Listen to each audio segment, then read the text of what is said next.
Ada video Ustadz Adi Hidayat, maafkan aku saudaraku Nasrani, aku tidak bisa mengucapkan selamat Natal.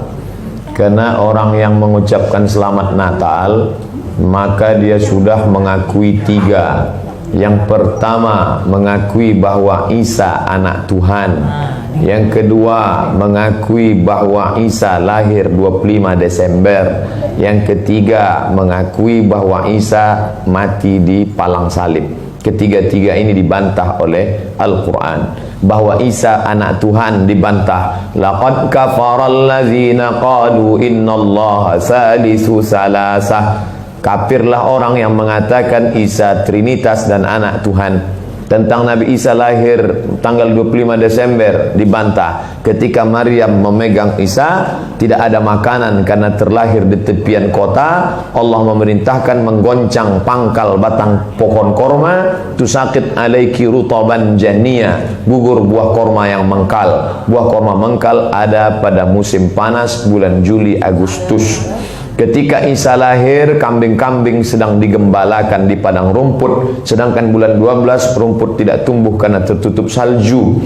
Maka 25 Desember bukan hari kelahiran Isa, tapi hari raya merayakan Dewa Mitra, Dewa Matahari, yang diambil oleh Kaisar Konstantin dari Konstantinopel. Lalu kemudian tentang Isa mati di palang salib dibantah Al-Quran. Wa ma qataluhu, mereka tidak membunuhnya. Wa ma salabuhu, mereka tidak menyalibnya. Walakin syubbihalahum, ada orang lain yang diserupakan wajahnya dengan Isa. Dialah Yudas Iskariot, murid Isa yang menjual imannya dengan beberapa keping uang emas. Saya punya kawan Kristen Masehi, tapi dalam masalah hubungan baik, masalah ngasih makanan, masalah beri pakaian, oke. Tapi kalau sudah terkait dengan akidah, wala ana abidu ma'abadtum wala antum abiduna ma'abud lakum dinukum waliyadin.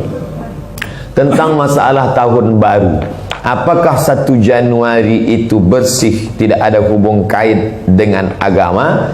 Maka tidak benar. 1 Januari 2018 Masehi, seolah-olah Masehi terkait dengan Al-Masih Isa alaihissalam.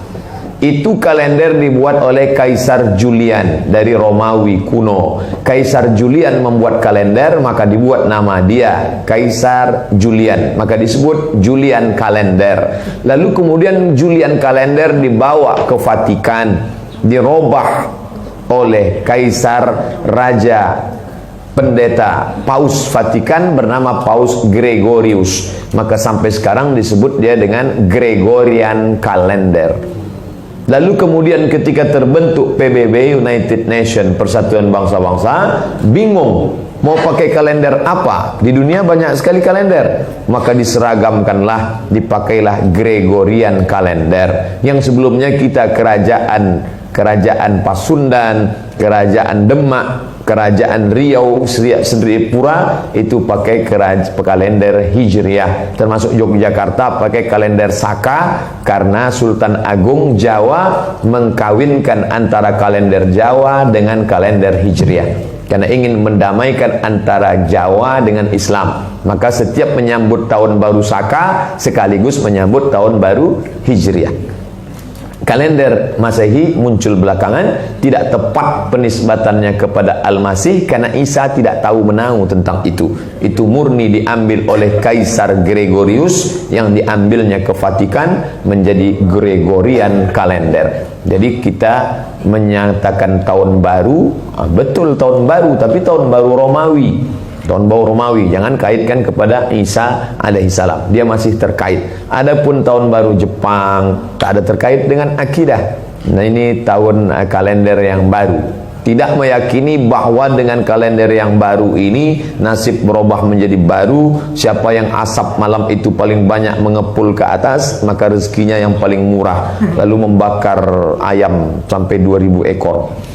Nah, oleh sebab itu saya anjurkan anak-anak muda, remaja-remaja masjid, tanggal 31 malam tanggal 1 setiap masjid semuanya buat kajian, iktikaf, zikir, muhasabah, supaya jangan keluyuran ke sana kemari. Hanya 2 saja.